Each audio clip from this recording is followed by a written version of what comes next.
cannot bring food, African that food, Nigerian food. Stuff. Why did I come through this particular airport?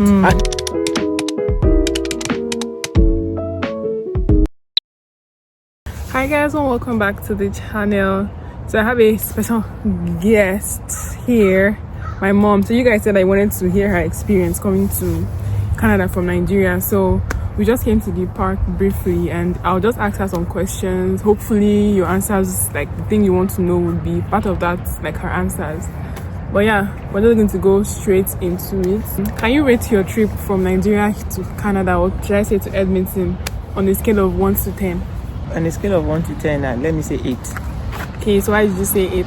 As for the airlines, they did well. That was which airline? Qatar Airline. Okay. Or Qatar Airways. And the -2 is because they promised giving me accommodation.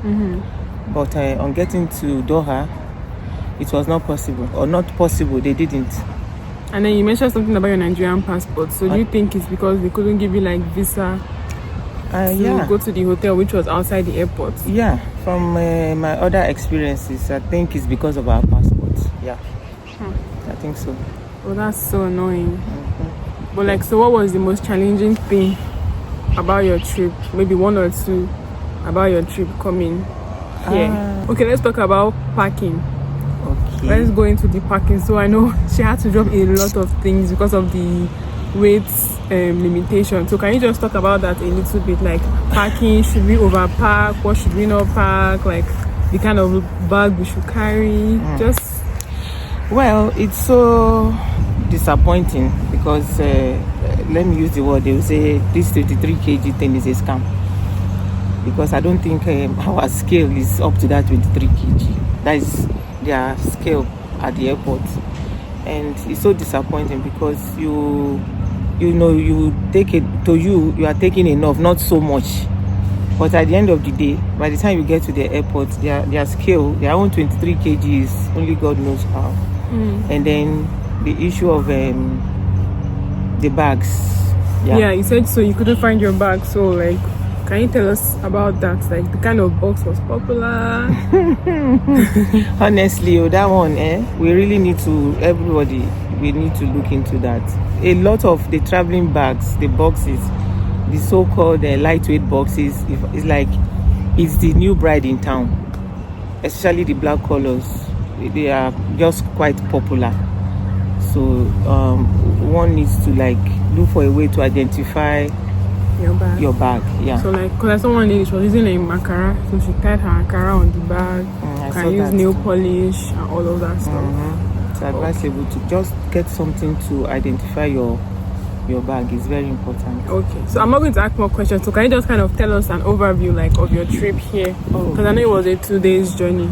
Yeah, like I said earlier, the airline, the Qatar Airline, I give it to them. They did well. If it's for food that is meal, I think it's meal on the flight. It was okay, comfortable.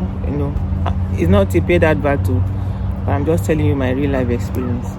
I think that was it. And like I said, it's delay over thing. It was that was almost what. In fact, at the airport, I told them right to their faces that I actually wanted to give them 10, but with this experience that I'm not going to give them a very good review. And even at the airport, they kept on promising that they were going to work on getting them their visa on arrival, visa on arrival, because the hotel was outside of the airport, right? So usually you would need a visa to now leave the airport premises. But then why did they promise them? Yeah, from Nigeria. At the point of getting our tickets, I asked all these questions. And we were assured, I was assured that I'll be given accommodation, that's what they normally do. And I was surprised because at the airport, the painful part was they kept on tossing me from one deck to another. When they knew quite well that at the end of the day, we will not be given accommodation. Yeah. Not just Nigerian, no. I think majorly the Africans, black skin, because I also met a lady who had similar experience. Yes. So that's it, and I think that's just the major challenge. Then, if you will permit me to say this, I want to add that if you want to travel, please do your research. Am I okay? Are you okay with that? Do your research. By the grace of God, I think I do that. I do my research to know the rules of the latest rules and regulations. No, because on the channel I'm always shouting for them to do research. Do your research, because I do that. And do your research, because rules do change, laws do change, regulations do change. So that somebody will not come and be putting fear in your mind. There was one lady that was putting fear in her mind, telling her that she cannot bring this one, she cannot bring that one, and just putting anxiety in her. And I started questioning my knowledge or what I know, because the woman said a whole lot, which I don't know if it's okay for me to mention here, that certain foods are not allowed. I cannot bring food, African that food, Nigerian food. Stuff. Why did I come through this particular airport? And to tell you the truth, I discovered that, or I noticed that myself and the woman were the only persons that boarded from Doha to Toronto. Toronto. Should not be Toronto. Whichever way you get. So she started with, they are going to seize my food stuff. It's no longer allowed. Honestly, I started questioning my knowledge or what I know. But by and by, even when I tried to make her understand that, I know certain food are allowed. Just ensure they are dry. She told me even the dry ones are not allowed. I started feeling very emotional. But somehow I just pick up courage. We Nigerians now, we always exhibit our feet. And I was just like, well, madam, as for me, they will not seize my stuff, because I know I followed the rules.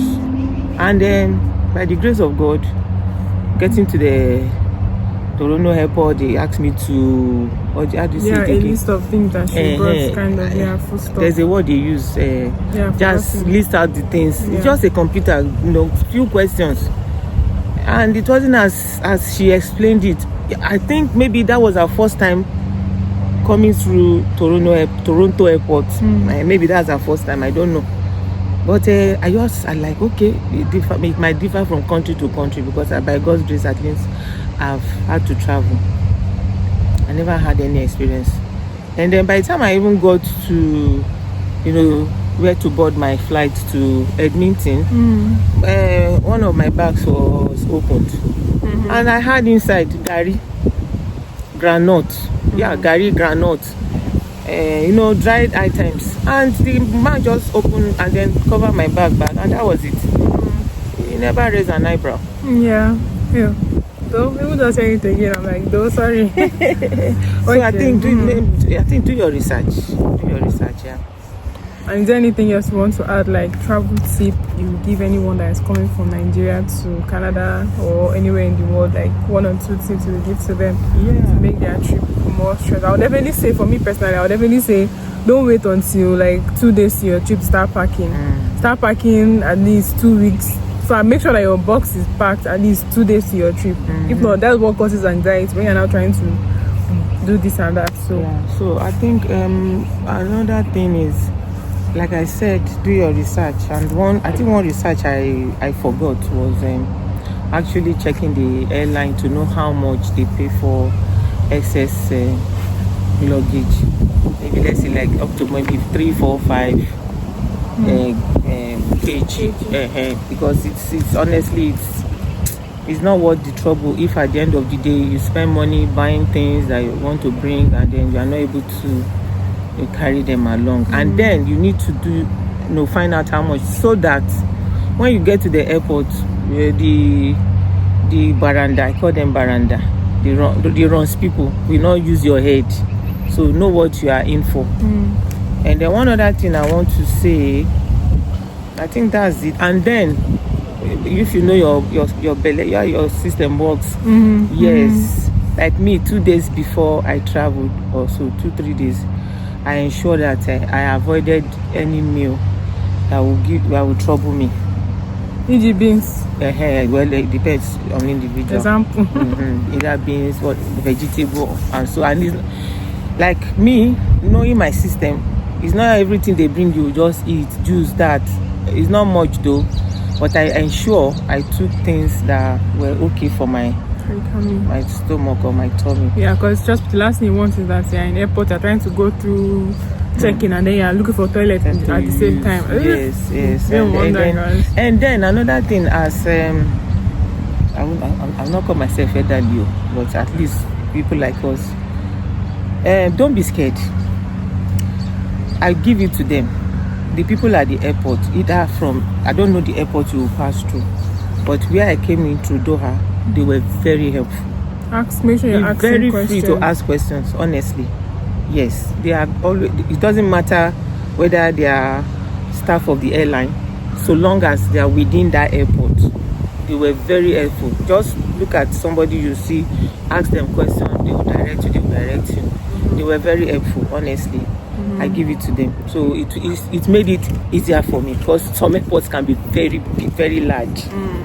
Very large. So okay. Place to place, they ask questions and they will answer you. Don't be afraid. If not broken speaker, just speak. They will answer you. So I hope that was helpful to you guys. One last thing I'll just say is that all the airports have free Wi-Fi. So once you land at the airport, try and connect to the Wi-Fi so you can like update your family about where you are. And before we end the video, because I don't want to already getting too long, and before we end the video, so I think we always hear from the point of view of the person that is traveling, like, oh, they are leaving family behind and all of that.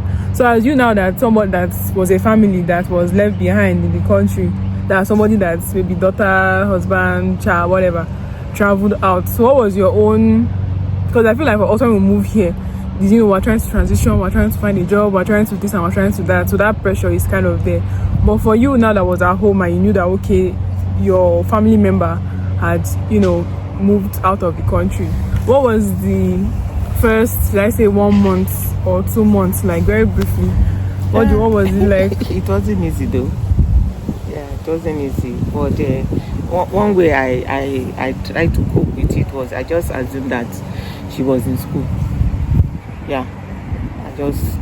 I just took it that she's still in the school. She went to university. That was what helped me. But then there's this anxiety. I was always calling, checking on her, now accommodation, new environment, calling to encourage, calling to pray with her, and the rest. But thank God, but she did what she tried. You guys, okay, video has finished because these mosquitoes are out to get us. Anyway, I hope this was actually very helpful for you guys. So if you want to see more of her on the channel, like talking videos, let me know. And yes, I hope you guys have a good weekend. And this is the end of the video. If you haven't subscribed, what should they do? Subscribe to Iso again. Yes, please subscribe to the channel. And yeah, I'll see you guys next time.